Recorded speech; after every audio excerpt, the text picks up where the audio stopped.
Irmão, ó, gratidão. Obrigado. Deixa Deus te usar em nome de Jesus. Obrigado. Gente, bom dia para vocês, a paz do Senhor para todo mundo, que bom estar aqui com vocês. Essas coincidências que o pastor Bruno mencionou são muito verdadeiras e eu estava pensando nelas na vinda aqui, sentado ali, eu mencionei para ele, eu quero louvar a Deus por esse encontro, né, que Deus faz. O pastor Bruno foi o primeiro pastor convidado a pregar numa igreja quando nós implantamos ela lá em São Cristóvão, e eu tenho a grata surpresa de saber que eu estou sendo, talvez no mesmo tempo, acho que foram nas primeiras semanas de culto lá em São Cristóvão, o pastor Bruno pregou lá, e eu quero louvar a Deus pela vida do Bruno e do pastor Elaine aqui, pastores dessa igreja. Deixa eu abrir meu coração também para vocês, de pessoas que, se vocês escolhem essa igreja como uma casa espiritual, uma família espiritual, vocês estão muito bem servidos.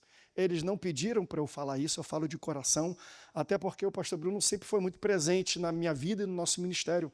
Eu acho que semanas antes dele viajar aqui, ele estava pregando na nossa igreja, agora lá em São José dos Campos, porque eu sirvo a Assembleia de Deus em São José dos Campos, e tem muita gente aqui de São José. Eu quero louvar a Deus pela vida de todos vocês que aqui estão, para eu não causar erros em falar em nomes, não apenas de amigos de São José, mas muitos amigos do Rio de Janeiro, muitos amigos de Belo Horizonte, muitos deles já vivem aqui na América e aqui em Orlando, mas em nome de todos eles eu quero abraçar a Adriana, que está aqui. A Adriana, ela era minha vizinha de rua em São José dos Campos.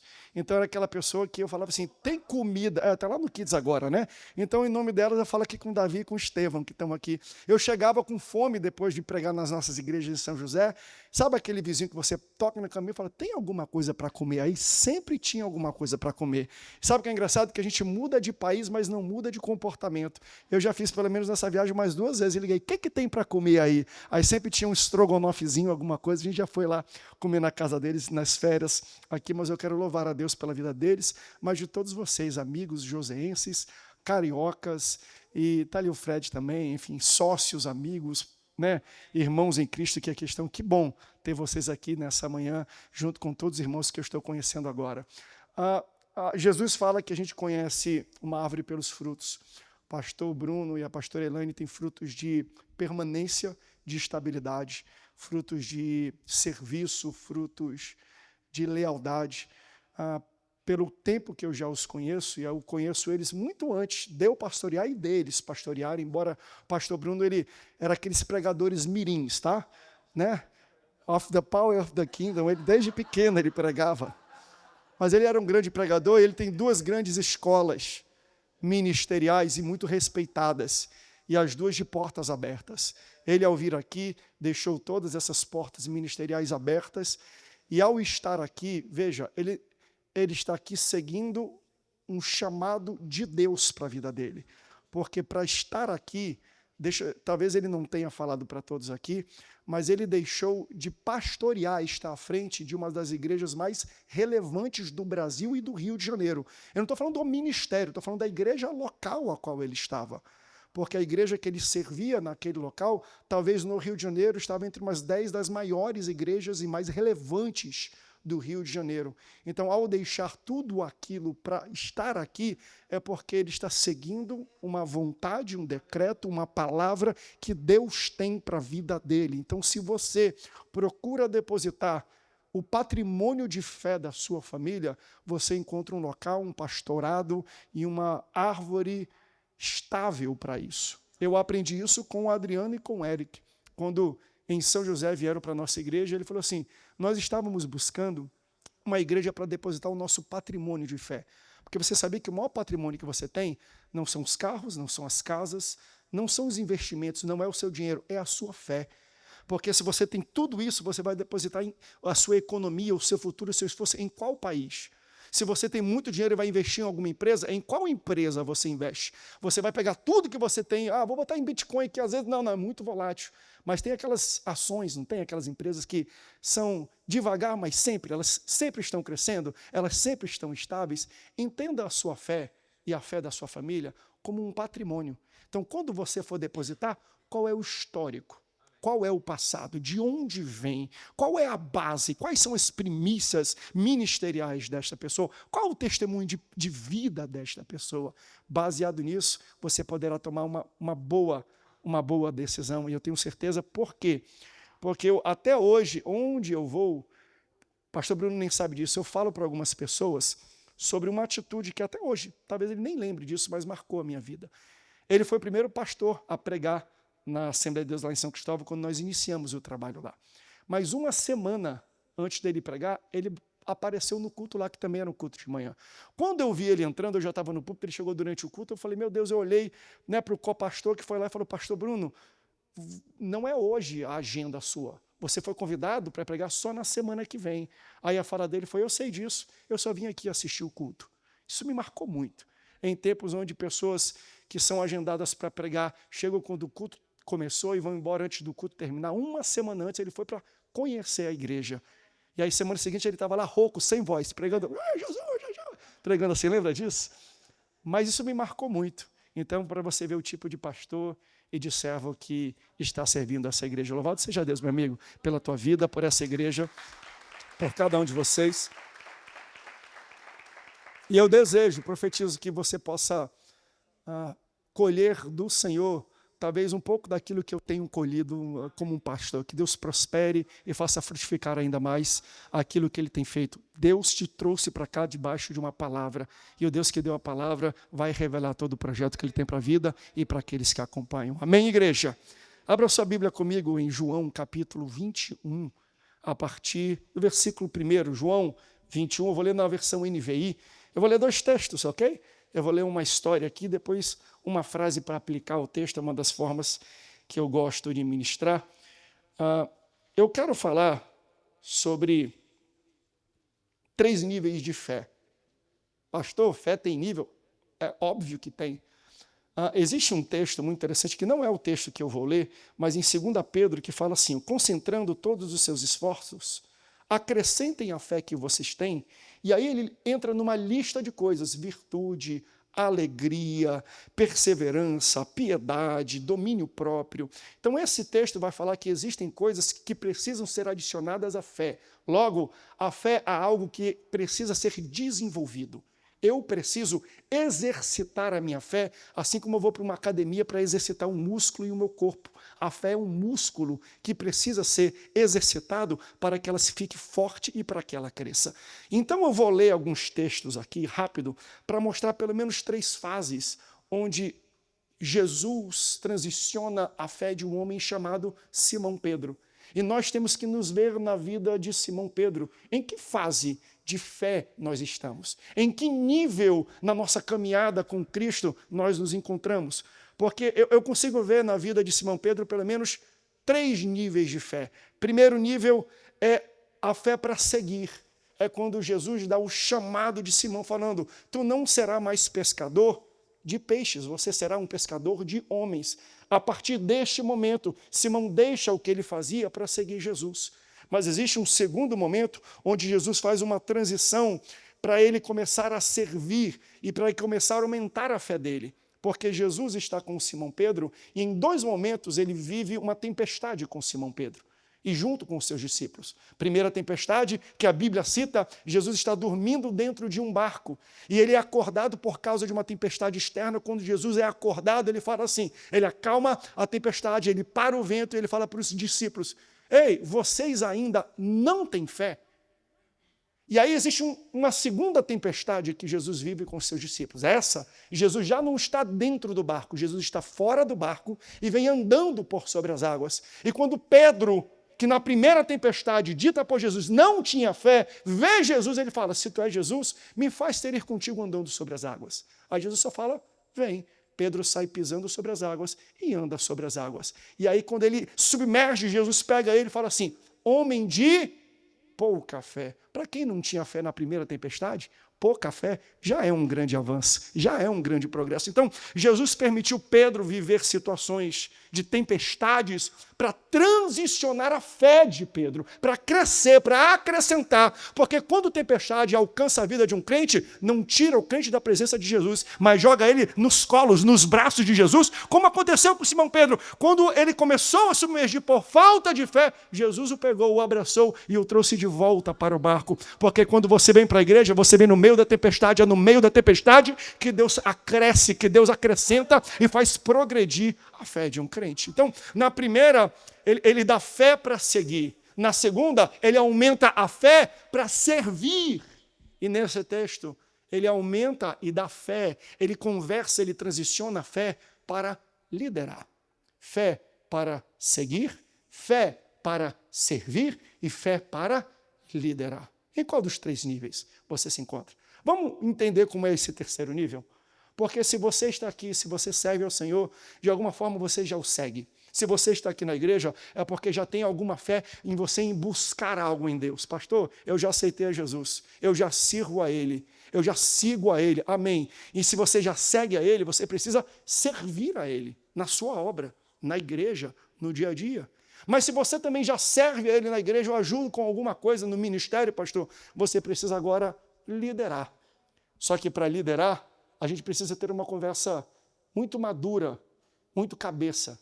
É a mesma conversa que Jesus tem com Simão Pedro nesse texto. João capítulo 21, versículo 1, diz assim o texto, acompanhe comigo. Depois disso, Jesus apareceu novamente aos seus discípulos, à margem do mar de Tiberíades. E foi assim. Estavam juntos Simão Pedro, Tomé, chamado Dídimo, Natanael de Caná da Galileia, os filhos de Zebedeu e os 2 outros discípulos. Olha o que Simão Pedro diz. Vou pescar, disse-lhes Simão Pedro. Isso aqui é depois de Jesus morrer na cruz do Calvário e ressuscitar. Vou pescar, disse-lhes Simão Pedro, e eles disseram, nós vamos com você. Eles foram, entraram no barco, mas naquela noite não pegaram nada. Ao amanhecer, Jesus estava na praia, mas os discípulos não o reconheceram. Ele lhes perguntou, filhos, vocês têm algo para comer? Não, responderam eles. E ele disse, então lancem a rede do outro lado do barco e vocês encontrarão. Então eles lançaram e não conseguiam recolher a rede, tal era a quantidade de peixes. Os discípulos a quem Jesus amava, disse a Pedro, é o Senhor. Simão Pedro, ouvindo dizer isso, vestiu a capa, pois ele havia tirado e a lançou no mar. Os outros discípulos vieram no barco arrastando a rede cheia de peixes, pois estavam apenas cerca de 90 metros da praia.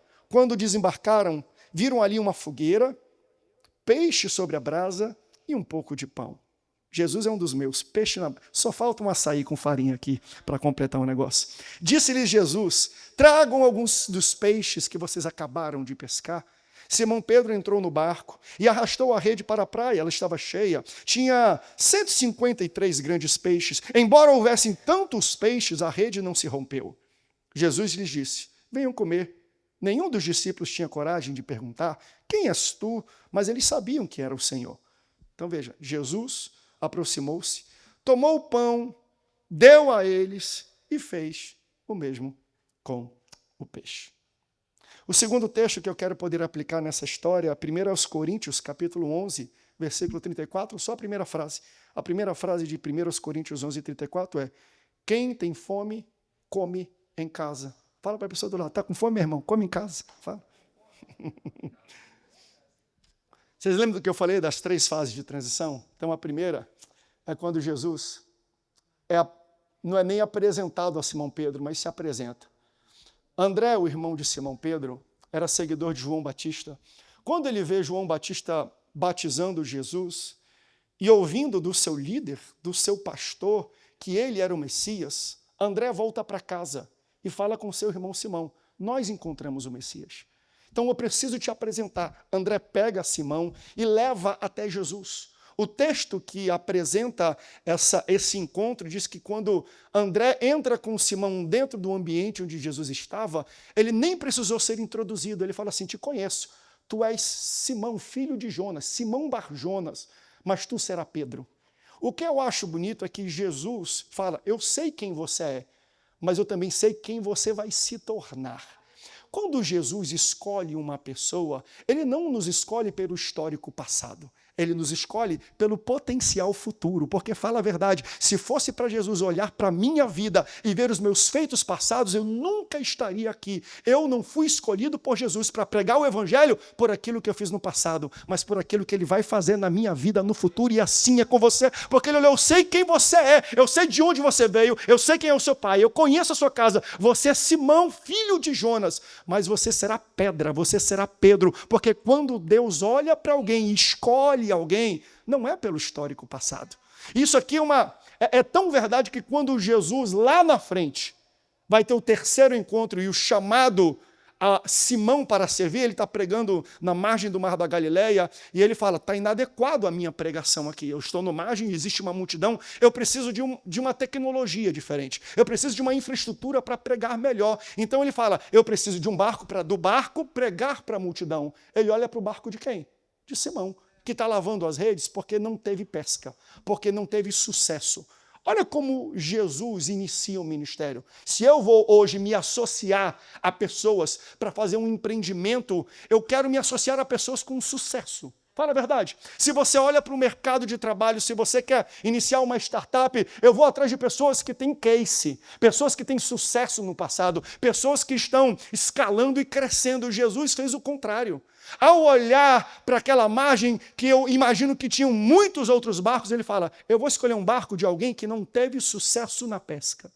Jesus, ao olhar e pedir para Pedro o barco para pregar, ele entendeu, você não teve sucesso nesta pesca, mas eu te escolho mesmo assim, porque a minha base de escolha não é a do homem. Nós, homens, escolhemos e honramos as pessoas baseados em preceitos passados. O que é honra? Reconhecimento a alguém por algum trabalho e conquista pregressa. Então, se uma pessoa está na capa da Forbes, é porque ela construiu algo muito grande. Mas Jesus, quando escolhe, não vê o que eu construí no passado. Ele vê o que eu vou construir no futuro. Então, ele pega alguém que não teve sucesso, que não tem um case, não tem um empreendimento muito grande, mas fala, eu quero usar o teu barco vazio, eu quero pregar a partir dele, porque eu vou começar a usar este barco, mas eu vou usar a tua vida. Pastor, eu não sei qual é o meu chamado, eu não sei qual é o meu propósito de vida. Na base mais simples é essa. Jesus quer usar o barco da tua vida para pregar o evangelho. Qual é o barco? Qual é na empresa? Qual é na tua família? Entregue para Jesus a sua vida, deixe ele entrar na sua vida, porque ele vai usar a tua vida para começar a pregar o evangelho. Ele entra no barco, fala, vai para o fundo, joga a rede. Ele fala, mas eu pesquei a madrugada inteira, joga a rede. Ele joga a rede e tem a maior pesca da sua vida. Nós conhecemos essa pesca, não é? E aí, quando ele volta, ele fala, está vendo?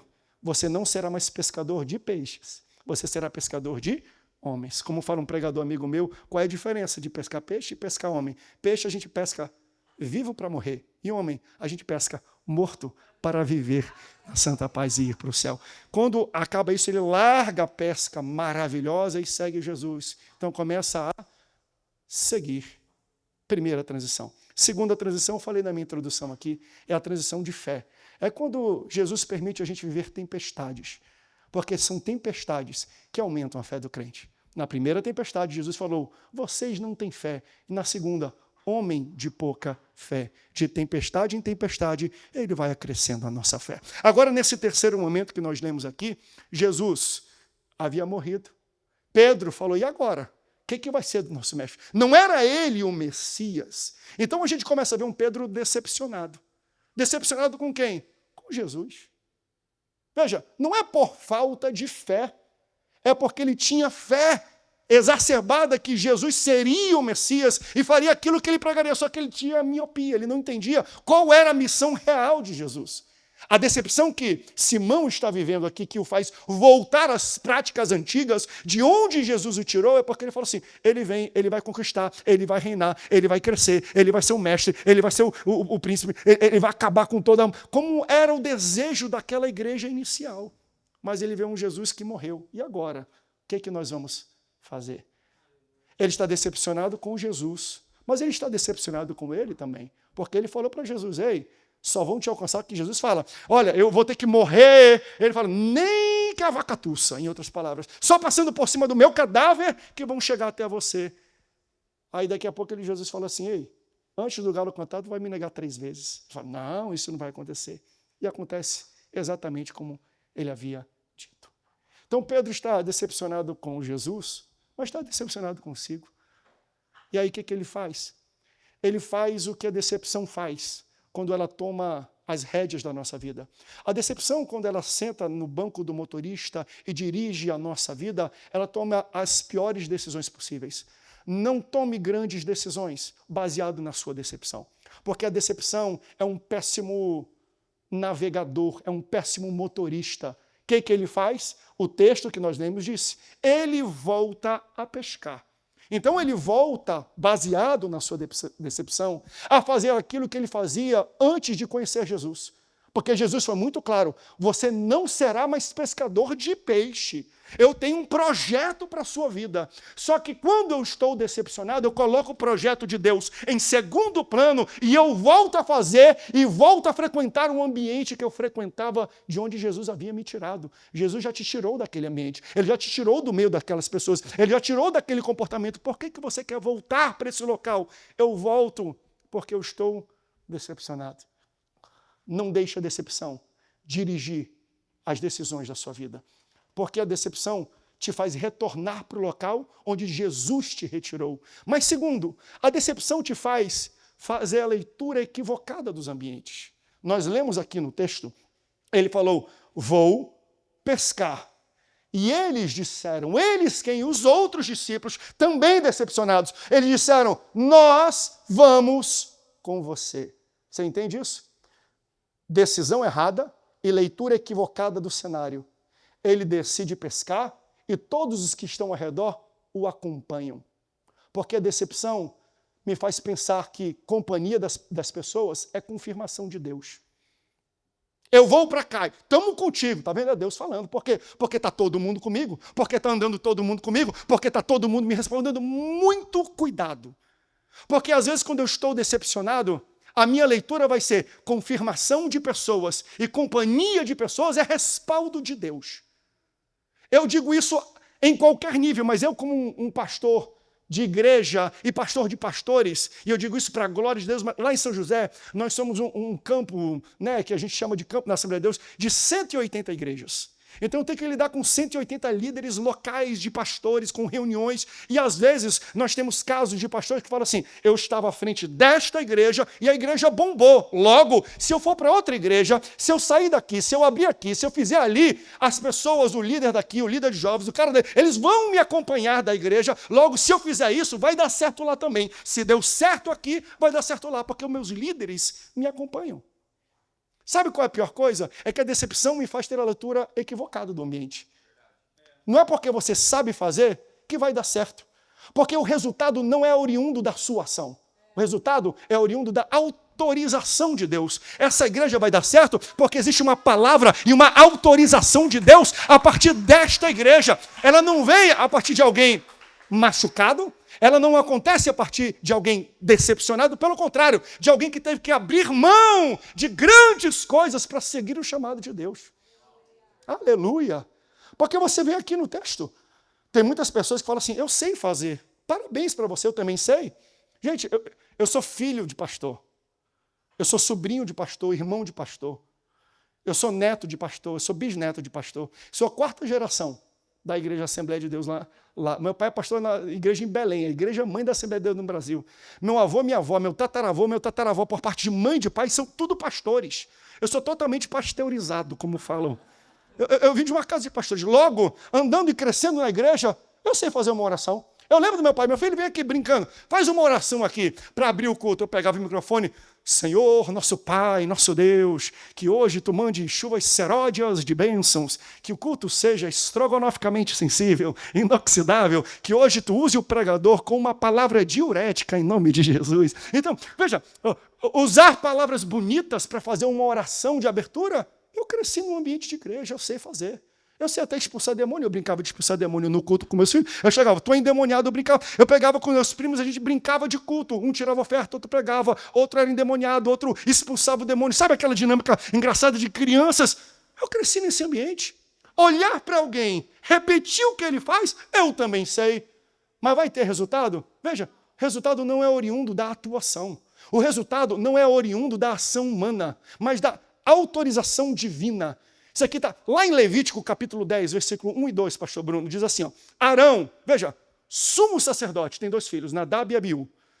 E olha o que acontece. Nadab e Abiú, filhos de Arão, pegam cada um incensário, nos quais eles acenderam fogo e acrescentaram incenso e trouxeram fogo estranho perante o Senhor, sem que tivesse sido autorizados.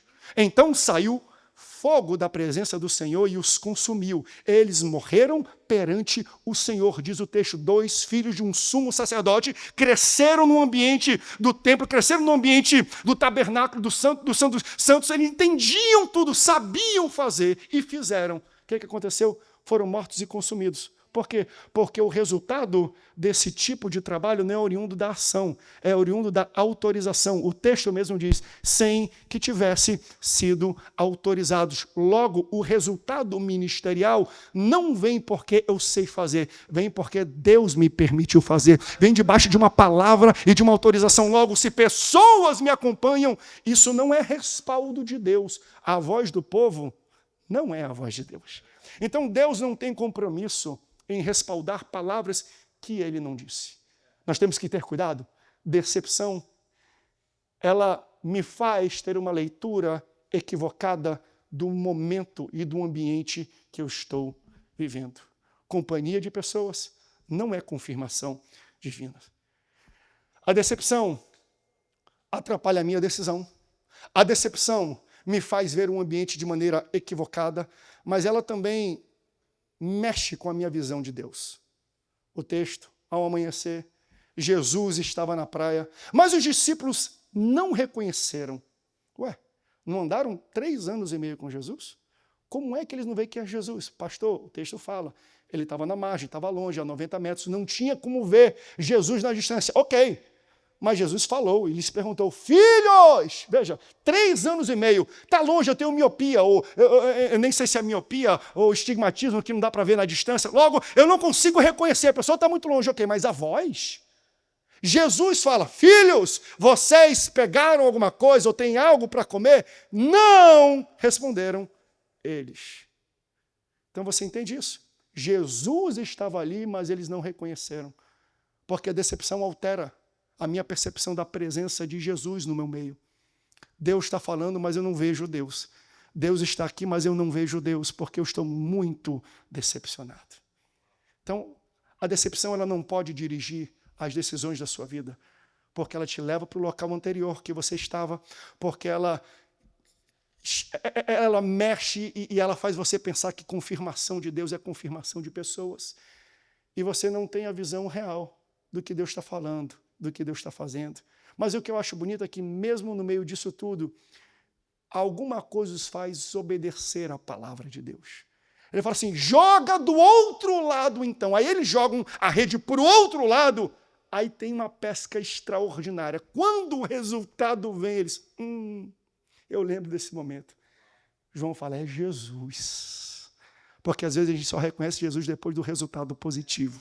Jesus sempre esteve ali no negativo, não deu certo, faliu. Pastor, eu estou vivendo um perrengue. Deus está do teu lado, Ele está cuidando de ti. Não deixa a decepção pensar que Deus está longe, que Ele não está te ouvindo. Ele sempre esteve do seu lado, mas a gente tem uma tendência de só ver Jesus quando a gente tem um bom resultado, quando o prognóstico é positivo.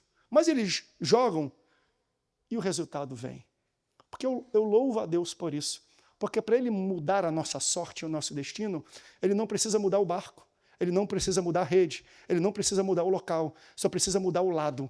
Deus quer usar a mesma rede, onde você está e com quem você está, mas dessa vez você vai ter um resultado. Você entende isso? Ele não precisa mudar você de local, Ele não precisa mudar você de país, Ele não precisa mudar você de ferramenta. Com a ferramenta que você tem, seguindo a voz de Deus, Ele vai dar o maior resultado da sua vida. Ele vai te ensinar a jogar a rede do lado certo. Ele vai te ensinar a investir os recursos que já estão em sua mão no local exato que você precisa para ter o seu resultado. Aleluia!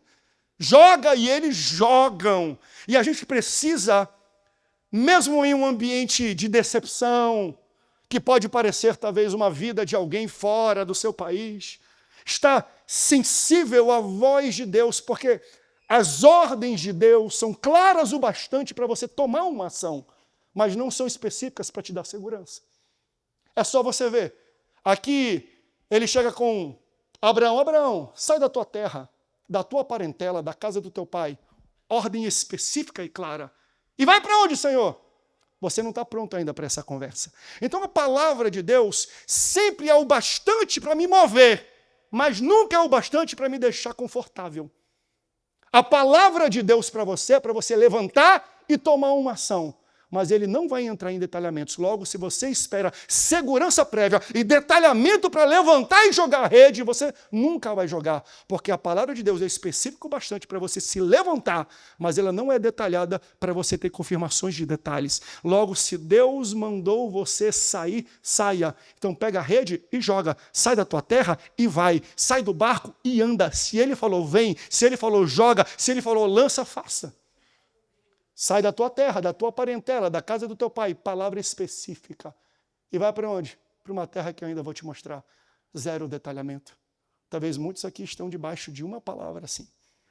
E eu digo isso porque, assim como está aqui, eu tenho outros amigos, e aqui eu falei um pouco de um amigo meu que está ali também, sentado.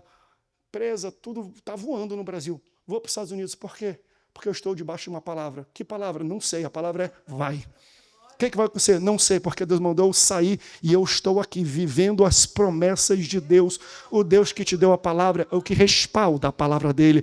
Hoje eu estou profetizando sobre a tua vida. A palavra de Deus chegará para você e tornará claro aquilo que ele tem para você na palavra que ele indicou. A palavra de Deus é o bastante para você tomar ação. É o bastante. Se ele falou, vai. Como vai ser? Não sei.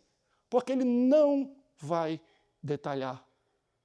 Mas quando ele mandar você jogar a rede do lado certo, você vai ter a maior colheita da sua vida. Pedro, ao ver que João falou, discípulo amado, olha, é Jesus, ele fala a verdade, é Jesus. Ele pega e ele se joga do barco e sai nadando. Aí ele vai chegando na margem. Quando ele chega na margem, o texto diz isso. Jesus já tem um peixinho na brasa, um tambaqui na brasa aqui, Jesus. Tem algum nortista aqui? Não. Eu sou amazonense, eu estou falando de... Não tem nenhum, né? Mas tudo bem. O pastor Bruno já foi lá no norte, já comeu um tambaqui na brasa. O Fred também sabe que o negócio é bom. Então chegou, tinha um peixe na brasa e pão. Quando Simão chega, olha a indagação de Jesus. Vem aqui, você pode trazer também para mim um dos peixes que vocês pescaram? Eu acho maravilhoso isso. Porque eu estou falando com um Jesus que já multiplicou pão em peixes pelo menos 2 vezes registradas na Bíblia. Eu estou falando com um Jesus que quando precisou pagar imposto, falou para o mesmo Simão, vai, pesca, e da boca do peixe que você pescar vai ter uma moeda para você pagar, o meu e o seu. Jesus não sabia apenas que era o peixe, mas a quantidade e o que tinha dentro do peixe. Logo, Jesus não poderia fazer um churrasco completo?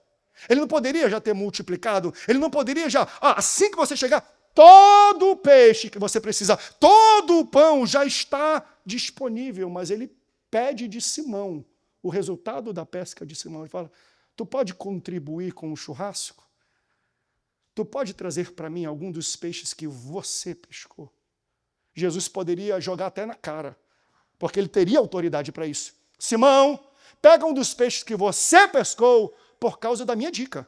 Foi eu que disse para você onde você pescaria. Vocês não tinham nenhum peixe, logo, vocês só pescaram esse peixe por causa de mim. O resultado que vocês tiveram foi oriundo da obediência da minha palavra. Vocês só têm esse peixe porque eu disse onde vocês deveriam pescar. Jesus poderia esfregar na cara dele, mas Jesus é gentleman, Jesus é maravilhoso. Ele fala, não, eu vou colocar sobre você a responsabilidade de dimensionar qual é a minha contribuição no seu sucesso. Você que vai dizer o tamanho, você que vai dimensionar qual é a minha participação no resultado que você tem. Isso aqui poderia ser uma palavra de oferta, porque às vezes Jesus fala assim, eu tenho todo o peixe. Você acha que Deus precisa do nosso dinheiro? Deus não precisa dos dólares, dos reais, dos euros. Ele não precisa. Mesmo assim ele pede. Por quê? Porque isso é uma forma da gente dimensionar para ele. Qual é a tua participação naquilo que eu pesquei?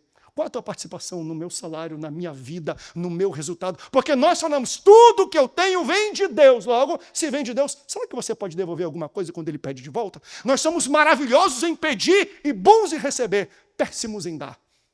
É que nem a gente brinca lá no Brasil, né? O cara bota no adesivo no carro, foi Deus que me deu. Aí uma plaquinha, vende, esse miserável, está vendendo o que Deus te deu.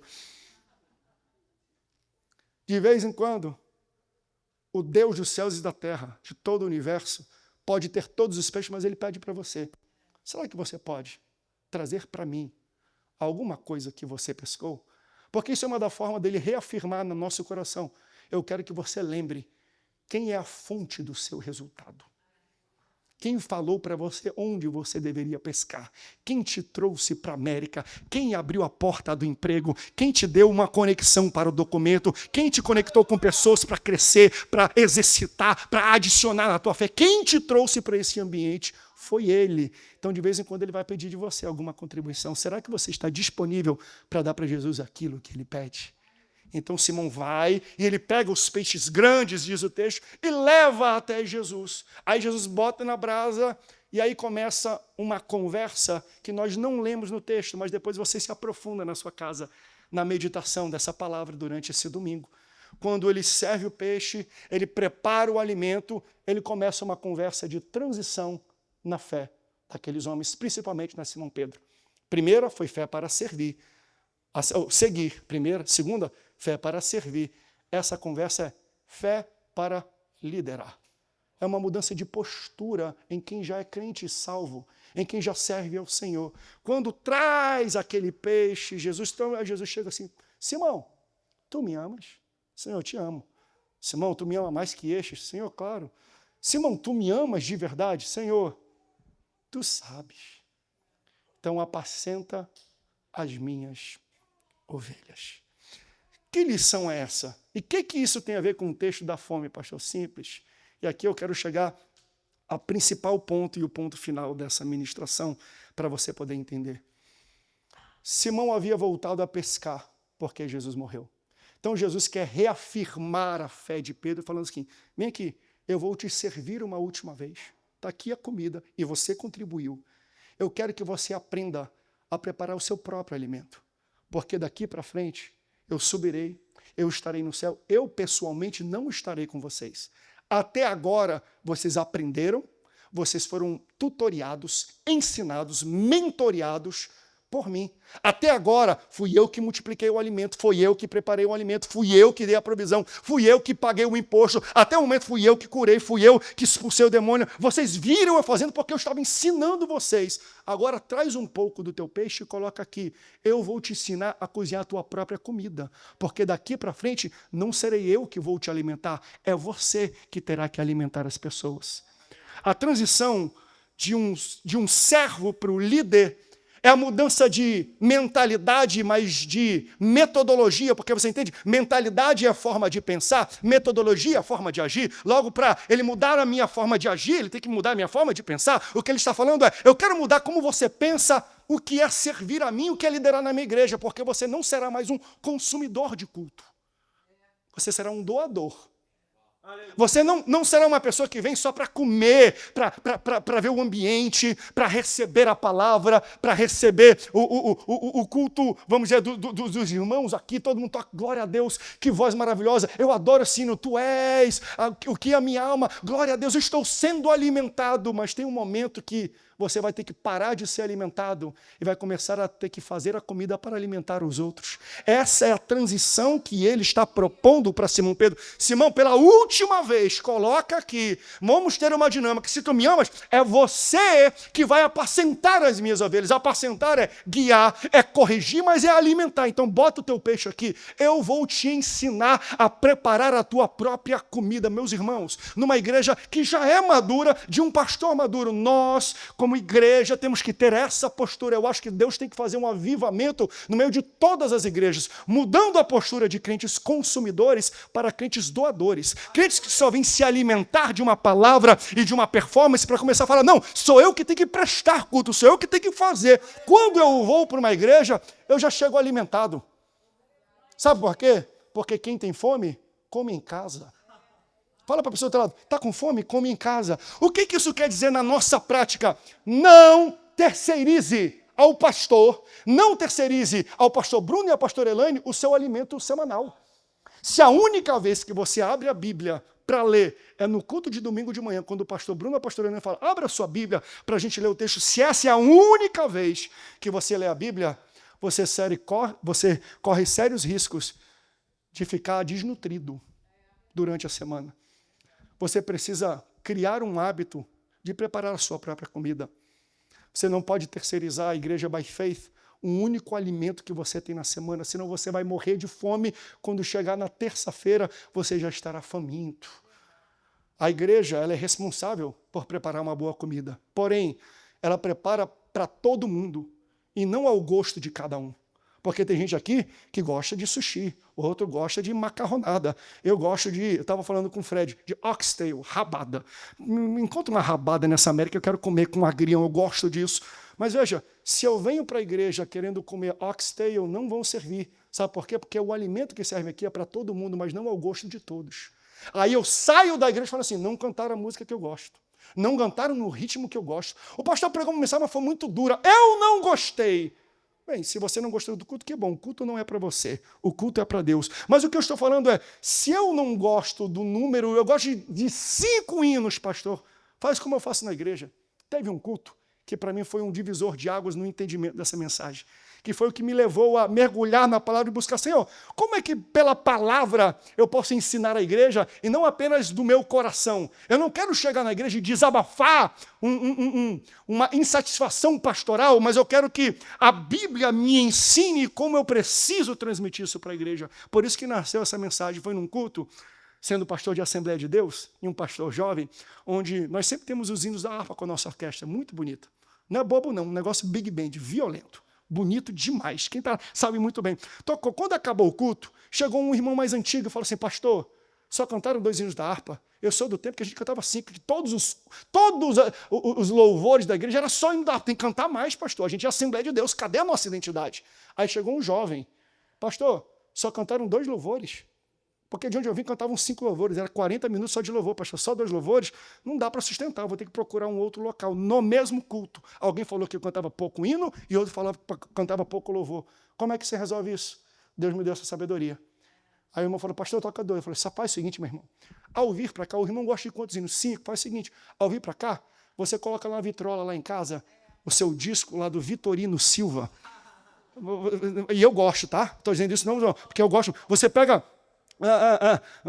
o Oséias de Paulo, entrei no templo, você coloca lá e você ouve 3 hinos. Chegando aqui a gente canta 2, 3 mais 2 é igual a 5, porque quem tem fome come em casa. Aí vem um menino do louvor, pastor, eu gosto de meia hora, faz o seguinte, bota os teus AirPods e vai ouvindo no teu carro, no ônibus, na bicicleta, a pé, no Uber, como você vier para o culto, coloca lá a tua playlist de louvores, chegar aqui nós vamos cantar 2 louvores, 5 louvores seus e mais 2 aqui, 7. Dá 7 músicas, não é isso que você quer meia hora? Pronto. Por quê? Porque quem tem fome, gente, come em casa. Então eu não vou impor sobre o pastor, sobre a igreja, uma insatisfação que é responsabilidade minha. Eu não vou impor sobre o grupo de louvor o meu louvor. Não, não. Se eu chego numa igreja que ninguém prega nada, eu não saio com fome, não. Porque eu já cheguei alimentado, eu preparei o meu alimento em casa, eu já li a minha Bíblia, eu já fui ministrado, já botei um podcast. Então quando eu chego na igreja, veja, pode louvar, dá glória a Deus junto com essas palmas aí. Aleluia, pode falar em línguas, veja. A igreja não é substituição, ela é complementação. Você chega aqui alimentado, e a gente serve o cheesecake com uma cereja em cima. Isso aqui é uma sobremesa para você no início da semana. Isso aqui não é para tirar o seu dia a dia com Deus. Isso aqui é para adicionar aquilo que você já construiu, algo para fazer sentido e para envelopar aquilo que Deus tem ministrado no teu coração. Você não tem ideia como Deus confirmará no seu coração as leituras, os devocionais e as orações que você fez na semana na pregação. Teste isso. Se você nunca teve o comportamento e o hábito de ler a Bíblia, jejuar e de fazer devocional, eu te desafio, faz isso durante todos os dias dessa semana. 15 minutos por dia para começar, para se alimentar rápido, fast food. Depois você entra de maneira mais pesada. Você vai ver como Deus usa durante toda a semana. Ele vai começar a falar coisas no devocional, na sua leitura bíblica, no seu jejum, na tua oração, e vai colocar na boca do pastor uma palavra que vai complementar e abraçar, e envolver aquilo. Você fala, como é que pode? O pastor estava me ouvindo, não era não. É o Deus te ouvindo, e Deus está te confirmando através daqui. O problema é que você não se alimenta em casa. Meu irmão, quem tem fome, come em casa. E nós, como igreja, precisamos iniciar a ter essa postura. Eu não vou aqui no By Faith requerendo um hino, uma postura contrária. Pastor, o que precisa? Porque eu não vim para me alimentar, eu vim para preparar a comida. Eu não vim para consumir, eu vim para doar, eu vim para entregar, eu vim para cultuar a Deus de alguma forma. Ele quer transicionar a nossa fé nos 3 níveis. Se você está no primeiro nível, não conhece o Senhor, Ele quer se demonstrar para você, falando que Ele vai te usar, não baseado no seu passado, mas baseado no seu futuro. Tem gente que entra aqui, pode subir aqui o pessoal do louvor, tocar o fundo bem baixinho, que nós já vamos louvar a Deus. Tem gente que chega na igreja e fala, mas Deus não vai me usar porque você não sabe de onde eu vim. Você não sabe o que eu já fiz. Eu não mereço. Pastor, eu não presto. Pastor, eu não valo nada, pastor. Não tem problema. Deus não vai te escolher baseado no que tu fez no passado. Ele sabe, Ele te conhece. Mas uma coisa que Ele te conhece, que você não sabe de si, é qual é o teu futuro. Ele te escolhe baseado naquilo que você vai fazer lá na frente. É a primeira transição. É quem não tem fé, Ele quer injetar uma fé em você. Para você ter fé para seguir. Depois que você segue, Ele vai falar assim, vai ficar só vindo aqui ou vai servir na minha casa e na minha obra? Então Ele vai deixar você viver tempos de tempestade, que são aqueles tempos que Ele aumenta a tua fé, para você ter fé para servir. Mas depois que você está servindo há algum tempo, e eu não sei o tempo que você está servindo, e pode ser rápida essa transição ou não, Ele fala, só servir não basta. Vem aqui, traz um peixinho aqui, senta comigo, vamos preparar um fogo? Eu quero ter uma conversa com você. Quanto tempo está servindo? Pastor Bruno, pastor Elaine, quantas pregações vai precisar para mudar a tua cabeça? Que você não vem aqui só para se alimentar de uma refeição que Ele prepara, mas para você começar a aprender a preparar a sua própria comida, a criar a sua própria disciplina de leitura, a buscar a Deus por si só. Não espere só do pastor te provocar situações na sua casa. Dê espaço para Deus. Ele botou um fogo aqui. Eu vejo no mundo espiritual tem um fogo, tem peixe. Ele está falando, o que você vai adicionar aqui? Coloca um pouco de peixe aqui e apacente as minhas ovelhas. Amadureça. Muda a tua postura de como você enxerga igreja e reino de Deus. Reino de Deus é para quem sabe cozinhar bem, para servir os outros, para entregar aos outros, para se doar aos outros. Então vai ter uma hora que Ele vai falar, você precisa transicionar. Porque o dia que não tiver o pastor Bruno, no meio da semana você vai precisar de uma palavra, no meio da madrugada vai vir uma crise e você vai precisar de uma presença de alguém, não vai ter ninguém para estar lá. O que você vai fazer? Você vai voltar a fazer o que você fazia antes? Porque foi isso que Simão fez. Jesus não estava ali, eu vou voltar a pescar o que eu fazia, porque Ele não está mais aqui. Jesus volta só para recapitular e reforçar. Ei, vem aqui. Eu não vou estar aqui, mas tu tem que aprender a fazer a tua própria comida. Que agora não sou eu que vou te apacentar, é você que vai apacentar as outras pessoas. Meus irmãos, transicione a fé de vocês. Adicione alguma coisa na fé de vocês. Não se sintam confortáveis em viver no nível que vocês estão. Pastor, eu já sigo a Deus, eu já vou para o céu. Não é o bastante. Eu não estou dizendo que o céu é menos. É errado pensar isso, não, mas é incompleto. Quanta coisa Ele tem para você aqui. Quantas palavras Ele já te deu. Quantas pessoas estão esperando você se levantar? Você entende isso? Existem pessoas esperando você expressar os dons que Deus colocou em você. Logo, se você não expressa isso através de obras, você está roubando alguém de receber uma bênção que Deus destinou a elas através da tua vida. Existem pessoas que não conhecem o Evangelho porque você ainda não pregou. E Deus colocou em você o chamado e o destinatário dessas pessoas. Quem são as pessoas que estão precisando ser alimentadas pela tua comida, pela tua marmita, pela tua feijoada? Eu não sei qual tempero você coloca, mas o tempero que você tem é o tempero necessário. Você entende isso? Porque a igreja, ela prepara para todo mundo, mas não ao gosto de todos. Vão ter pessoas que não serão alcançadas no púlpito de uma igreja, porque o nosso tempero não chega até elas. Tem gente que gosta de comida apimentada, e às vezes a igreja não vai oferecer. Quem vai oferecer é você, como membro da igreja, como membro do corpo. É por isso que Jesus fala, o Espírito Santo está sobre mim, porquanto Ele me ungiu. Jesus sabia que era ungido, mas só saber que é ungido não é o bastante. Ele sabia para quem Ele era ungido. O Espírito Santo está sobre mim, porquanto Ele me ungiu para pregar boas novas aos pobres, libertar os cativos, curar os enfermos e anunciar um ano aceitável do Senhor. Logo, você apenas não tem um alimento, você tem um destinatário específico para esse alimento. E às vezes a igreja não alcança. Por isso que você veio hoje aqui. Jesus quer te ensinar a cozinhar e preparar o seu próprio alimento. Quem tem fome, come em casa.